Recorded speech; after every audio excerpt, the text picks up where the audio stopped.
जय श्री राम। परम श्रद्धेय स्वामी जी के चरणों में कोटि कोटि नमन। परम श्रद्धेय श्री गुसाई जी के चरणों में कोटि कोटि नमन। अनंत कोटि ब्रह्मांड नायक परात्पर सर्वेश्वर प्रभु श्री रामचंद्र जी के चरणों में कोटि कोटि नमन। सभी प्रेमी भक्तों को मेरा बहुत बहुत प्यार, बहुत बहुत आशीर्वाद। श्री राम जय जय राम। श्री राम जय जय राम। मंगल मूर्ति मारुति नंदन, सकल मंगल मूल निकंदन। पवन तनय संतन हितकारी, हृदय विराजत अवध बिहारी। मातु पिता गुरु गणपति नारद, शिवा समेत शंभु सुख सारद। चरण बंदी बिनमौ सब काहू, देहु राम पद नेह निबाहु। बंधमु राम लखन भय देहि, जे तुलसी के परम सनेही। श्री राम जय जय राम। श्री राम जय जय राम। तो सज्जनों, बंदो राम लखन बैदेही, और जे तुलसी के परम स्नेही।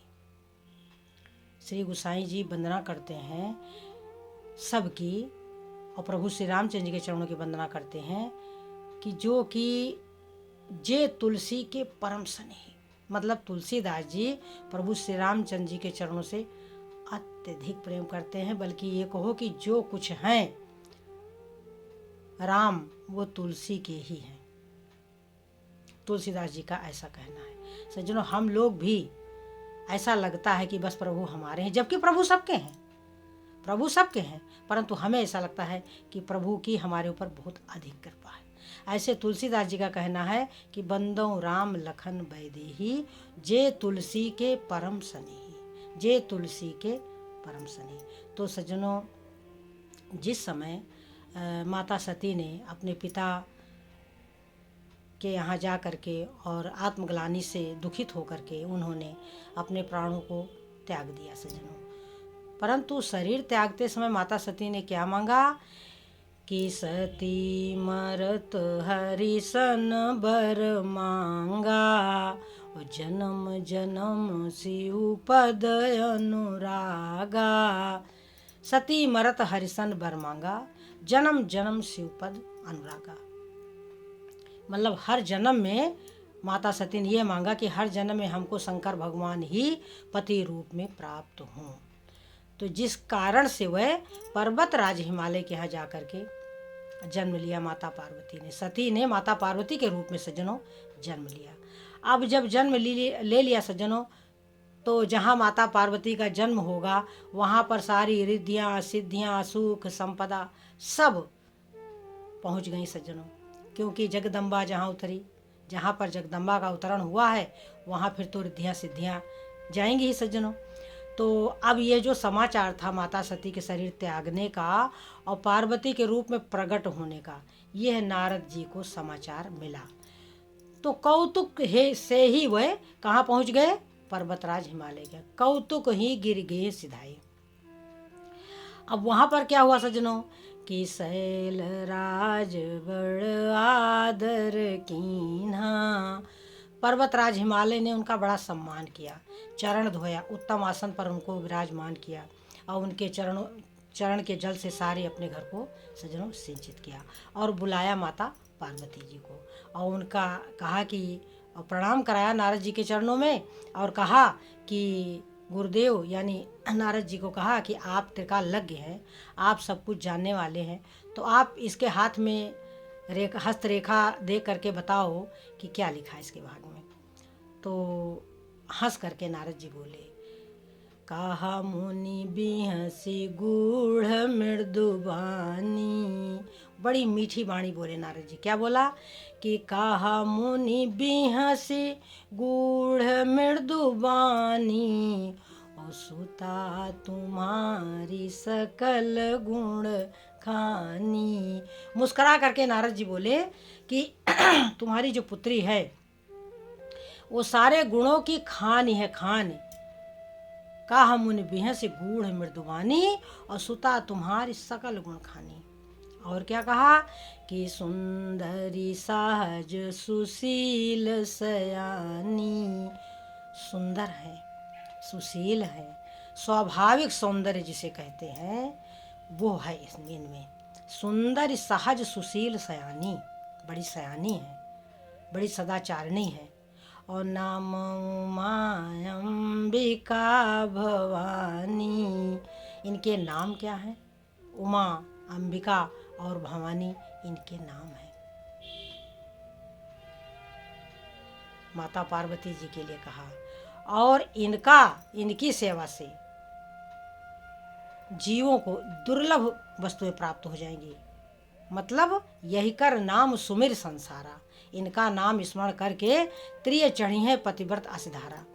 स्त्रियां जो है पातिव्रत धर्म का पालन करेंगी। और इनकी सेवा से, माता पार्वती की सेवा से, यानी तुम्हारी पुत्री की सेवा से जीव को सकल पदार्थ प्राप्त हो जाएंगे सज्जनों। अब इस प्रकार से हमारे नारद जी ने बताया। और फिर क्या कहा कि सुनो जे अब अवगुण द्विचारी। माता पार्वती के लिए कहा कि होई है पूज सकल जग माही।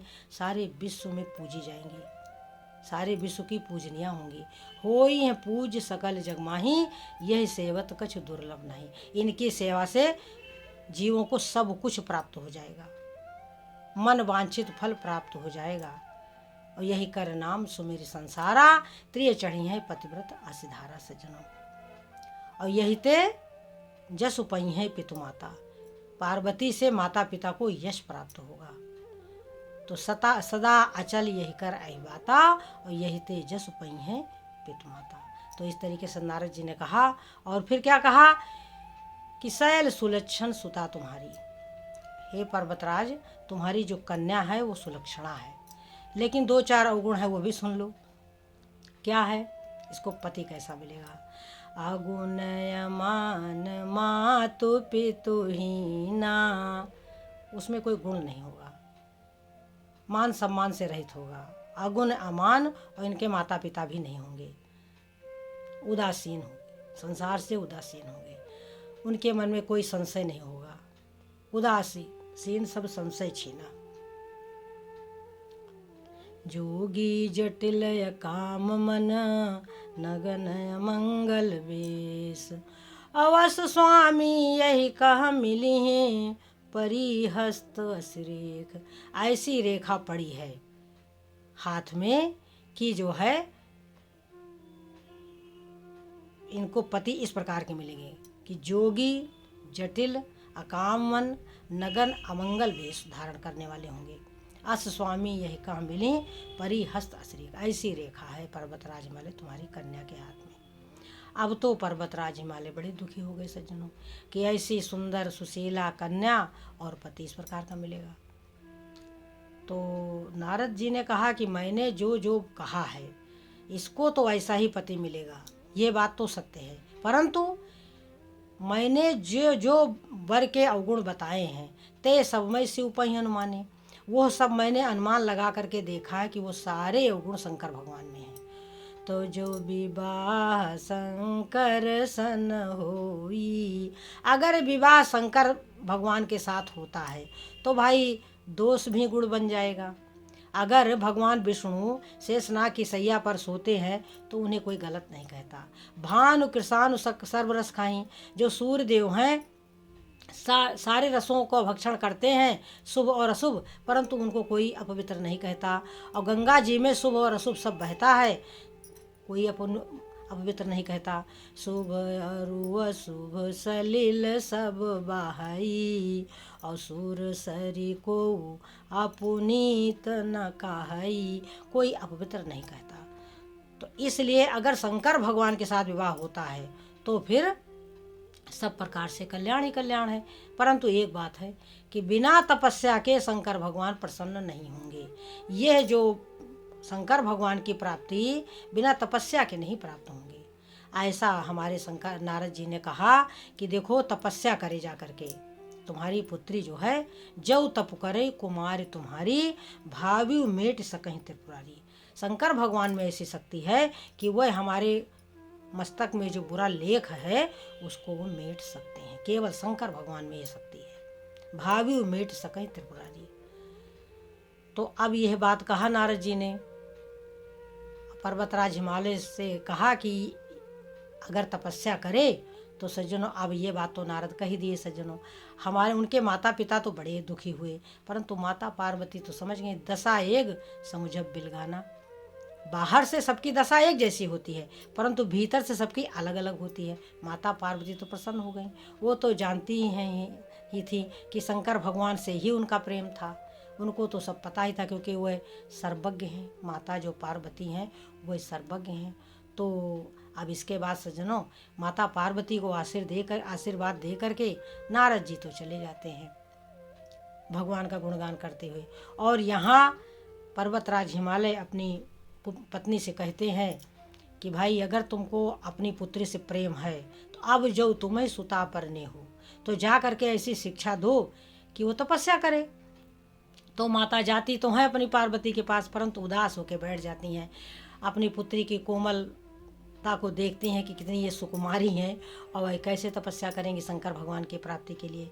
तो नेत्रों में जल भर करके माता बैठी हुई हैं और देख रही हैं माता पार्वती की तरफ। पार्वती जी सब जान गई सज्जनों, जगत मातु पितु सर्वज्ञ सब जानने वाली माता जो है जान गई। तो कहने लगी, माता को अच्छी लगने वाली वाणी बोली कि हे माँ, मैंने सपना देखा है कि एक ब्राह्मण ने कहा है कि तपस्या, तुम्हारी पुत्री तपस्या करे जा करके। तो माता जो नारद जी ने कहा है मुझे लगता है वही बात सत्य है। तो इस तरीके से माता पिता को भी सज्जनों यही बात अच्छी लगी और माता स्वयं सहर्ष तपस्या के लिए सज्जनों चली गई। और किया क्या माता पार्वती ने कि उर धरी उमा प्राणपति चरना, और जाई विपिन लागी तप करना। उर्धरी उमा अपने प्राण प्रीतम शंकर भगवान के चरणों को अपने हृदय में धारण करके तपस्या करने लगी सज्जनों। तो संबत सहस मूल फल खाए, साग खाए सत बरस गंवाए। कछु दिन कीन्यो बारी बतासा, कछु दिन कीन कठिन उपवासा। बेल पाति मही परई सुखाई, और 3 सहस संबत सोई खाई। इस प्रकार से सज्जनों हजारों वर्ष तपस्या करी माता पार्वती ने। और अंत में क्या किया कि पुनि परिहरे सुखाने परना, और उमहि नाम तब भयउ अपरना। ऐसी तपस्या करी माता पार्वती ने कि जैसी किसी ने नहीं करी सज्जनों। पुनि परिहरे सुखाने उपरना, उमहि नाम तब भयो अपरना। उनका नाम क्या पड़ गया? अपर्णा। कछु दिन भोजन बारी बतासा, कछु दिन किए कठिन उपवासा। तब सज्जनों आकाशवाणी हुई। ब्रह्मा जी ने आकाशवाणी में कहा कि यस तप काहु न कीन भवानी। हे भवानी, ऐसी तपस्या किसी ने, भय अनेक धीर मुनि ज्ञानी, एक से एक धैर्यवान ऋषि मुनि महात्मा हुए, परंतु ऐसी तपस्या किसी ने करी। अब परिहर दुसह का लेस अब मिली हैं त्रिपुरारी। और क्या कहा ब्रह्मा जी ने कि मिलहि तुम्हि जब सप्तऋषिसा, और तब जाने हूँ प्रमाण बागीसा। तुम हमारी वाणी को तुम तब सत्य जानना जब तुमको सप्त ऋषि आए तुम्हारे पास। मिले ही तुम्हें जब सप्त ऋषिसा, तब जानो प्रमाण बागीसा। हमारी वाणी को तब सत्य जानना। तो इस तरीके से सज्जनों आकाशवाणी सुन करके माता पार्वती प्रसन्न होती हैं सज्जनों। और हमारे शंकर भगवान के पास सज्जनों प्रभु श्री रामचंद्र जी जाते हैं। देखो प्रभु को अपने भक्तों की कितनी चिंता है। शंकर भगवान के पास जाते हैं और क्या कहते हैं कि अति पुनीत गिरजा कै करनी। माता पार्वती की जो पवित्र करनी थी उसको आदि से, यानी जहाँ से माता सती ने शंकर भगवान को मांगा था, या जहाँ से माता सती ने भगवान राम से प्रार्थना की थी कि जो प्रभु दीन दयाल कहावा, आरति हरण वेद जस गावा, यहाँ से ले करके सज्जनों, और शरीर त्यागने से ले करके तपस्या तक का सारा हाल विस्तार से प्रभु श्री रामचंद्र ने शंकर भगवान को बताया। अति पुनीत गिरजा कै करनी, बिस्तर सहित कृपा निधि बरनी। और अंत में क्या कहा कि मम बिनती अब सुनहु शिव, जो मो पर निज नेहु, और जाई विवाह शैल जही, यह मोहि मांगे देहु। तो सज्जनों, धन्य है वह नारायण कि शंकर भगवान तो चुप करके बैठे हुए हैं, उन्हें कोई चिंता नहीं है, कोई तपस्या करे तो करता रहे, परंतु उन्हें वह केवल नारायण का ध्यान कर रहे हैं। और नारायण को इतनी चिंता हुई कि अब ये तो मानेंगे नहीं कुछ, क्योंकि त्यागे बैठे हैं माता सती को, तो हमें को कुछ करना पड़ेगा। तो नारायण ने जा कर के कहा कि जाई विवाह शैल जय, यह मोहि मांगे देव। तो सज्जनों, इस तरीके से हमारे प्रभु श्री रामचंद्र जी ने शंकर जी को समझाया है और उनको ज़बरदस्ती कहा है कि अब जा कर के माता पार्वती के साथ विवाह करो जा कर के। तो सज्जनों, ये हैं हमारे नाथ, ये हैं हमारे नारायण, जो कि अपने भक्तों पर इस प्रकार की कृपा करते हैं सज्जनों। तो हम कथा सुनते रहें और ध्यान से और भगवान के नाम का जप करते रहें, यही हमारे लिए कल्याण का मार्ग है। जय श्री राम।